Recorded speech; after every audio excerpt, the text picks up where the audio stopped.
اگلا سوال یہ ہے کہ نابالغیت کے زمانے میں کسی کا مالی یا جسمانی نقصان کیا ہو تو اب کیا ذمہ داری ہے؟ دیکھیں،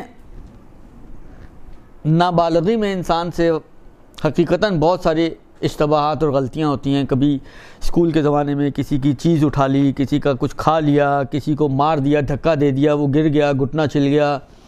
سب یاد آنا شروع ہوگا آپ لوگوں کو آہستہ آہستہ، درست؟ اور یہ ساری مشکلات ہوتی ہیں انسان کے ساتھ، اور کیونکہ اویئرنیس نہیں ہوتی، ایک تو ویسے ہی بچے ہوتے ہیں، تو جس لیول پر ہم لوگ ہوتے ہیں اس زمانے میں تو ویسے ہی نہیں پتہ ہوتا انسان کو، اور بڑے ہونے کے بعد بھی بہرحال تو اب الحمدللہ کافی حد تک اویئرنیس آئی ہے. لیکن آپ آج سے بھی 15 سال پہلے بھی چلے جائیں تو یہ حال تو نہیں تھا، اتنی اویئرنیس نہیں ہوتی تھی لوگوں میں. حالا اب آپ چاہتے ہیں کہ اپنی اس ذمہ داری کو ادا کریں کہ جو بچپن میں آپ کی گردن، کیونکہ میں نے کہا نا کہ مالی نقصان اگر کسی کا کیے تو دیت تو واجب ہے. اگر آپ نے کسی کو دھکا دیا، کوئی گر گیا، چھل گیا، کٹ گیا، ہڈی ٹوٹ گئی، بالآخر کوئی بھی اس کا نقصان ہوا، جسمانی طور پہ نقصان ہوا، لڑائی جھگڑے میں آپ نے 2-4 مکے مار دیے، کسی کے دانت توڑ دیا، کسی کا جبڑا ہلا دیا، بالآخر کچھ نہ کچھ جو بھی نقصانات کیے ہیں ان کی دیت واجب ہے. بعض خواتین ٹیچر تھیں تو ٹیچر تو ہمارے ہاں بے تاج بادشاہ ہوتا ہے، درست؟ جبکہ شریعت باپ کو اور ماں کو مارنے کی اجازت نہ دے تو ٹیچر کو کہاں سے دے گی؟ لیکن میں نے کہا نا بے تاج بادشاہ. تو اب یاد آ رہی ہیں وہ چیزیں کہ جی ہم نے کسی بچوں کو مارا تھا یا بچوں کا نقصان کیا تھا، تو اب کیا کیا جائے؟ سوال یہ ہے کہ کیا جائے. دیکھیں، اس قسم کے جتنے بھی موارد ہیں جہاں پر آپ نے کسی کا نقصان کیا ہو، چاہے مالی چاہے جسمانی، درست؟ اور اب آپ اس کو کمپنسیٹ کرنا چاہیں تو 2 صورتیں ہیں. یا تو ہمیں پتہ ہے کہ ہم نے کس کا نقصان کیا تھا یا نہیں پتہ، درست؟ اگر تو ہمیں نہیں پتہ کہ کس کا نقصان کیا تھا، اس کی بھی 2 صورتیں ہیں. یہ پتہ ہے کہ کتنا نقصان کیا تھا یا یہ بھی نہیں پتہ، درست؟ یہ بھی نہیں پتہ کہ کس کا نقصان کیا ہے اور یہ بھی نہیں پتہ کہ کتنا نقصان کیا ہے، ایک صورت. دوسری صورت، یہ تو نہیں پتہ کہ کس کا نقصان کیا ہے لیکن یہ پتہ ہے کہ مثلاً 100 روپے اس کے ہم نے ضائع کیے تھے، یا اس کو مارا تھا جس کی وجہ سے اس کا خون نکلا تھا. فرض کریں، حالانکہ ایک مثال بنا رہا ہوں، ایکچوئل فگر نہیں ہے، بالفرض اس کی 10,000 روپے دیت میری گردن پر آ گئی جو میں نے اس کو نہیں دی، درست؟ کس کا ہے نہیں معلوم، لیکن یہ فگر معلوم ہے کہ 100 روپیہ، 200 روپے، 500 روپے، 1000 روپے، 10,000 روپے، یہ میں نے اس کا نقصان کیا تھا.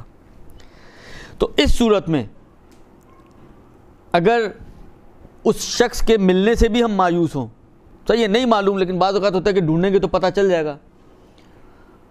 نہیں پتہ چل سکتا، اتنا زمانہ گزر گیا، جگہیں چینج ہو گئیں، علاقے چینج ہو گئے.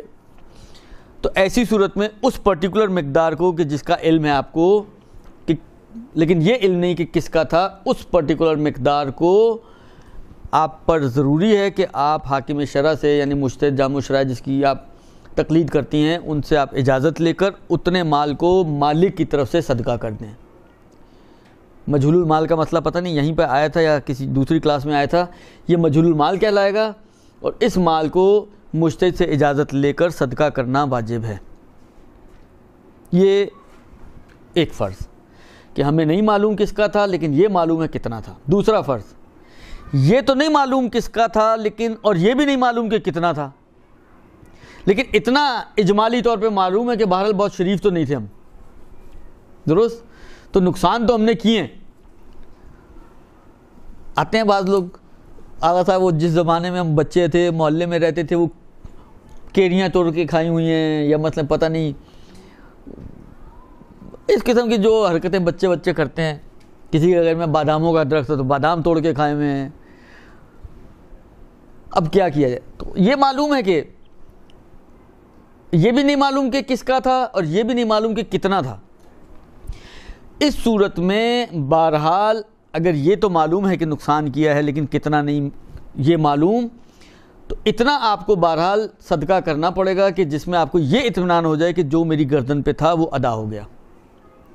حالا فرض کریں آپ کہیں کہ یار 3,000 تو تھے ہی تھے، اس سے زیادہ کا نہیں پتہ، لیکن 3 سے تو کم کسی صورت نہیں تھے، تو یہ 3,000 تو آپ کو صدقہ کرنے ہی پڑیں گے.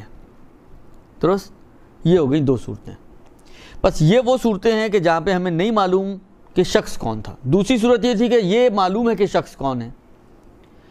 اس میں بھی یہی 2 صورتیں بنے گی کہ مقدار معلوم ہے یا مقدار معلوم نہیں ہے. اس میں نسبتاً آسان ہے اس اعتبار سے کہ چاہے مقدار معلوم ہو چاہے مقدار معلوم نہ ہو، کیونکہ شخص معلوم ہے. آپ شخص کے پاس جائیں، جا کے یا تو اس سے مصالحت کریں یا اس سے معافی منگوائیں کہ معاف کر دے، یا پھر یعنی 2 میں سے کوئی ایک کام کرنا پڑے گا، یا اس کو کسی طرح سے راضی کریں بالآخر، یا معاف کروا لیں یا اتنا دے دیں کہ وہ راضی ہو جائے، یا پھر مصالحت کوئی درمیانی راستہ نکالیں، کچھ لے دے کے کوئی ایک مفاہمتی فگر بنائیں اور پھر وہ اس کو دے کر اس کو اپنی جان چھڑوا لیں. تو یہ چند صورتیں بنتی ہیں. معلوم ہے، نہیں معلوم ہے، نہیں معلوم کی بھی 2 صورتیں، معلوم کی بھی 2 صورتیں. نہیں معلوم میں نسبتاً تھوڑا کام مشکل ہے، وہاں پر کوئی بچت کے امکان نہیں ہے، وہاں پہ آپ کو صدقہ دینا ہی پڑے گا. معلوم میں یہ ایک آپشن یہ بھی ہے کہ ہو سکتا ہے وہ معاف کر دے. آپ کہیں بھائی آپ کا میں نے بچپن میں بڑے آم کھائے ہیں، آپ کے گھر کے اچھے ہوتے تھے، تو اب آپ معاف کر دیں.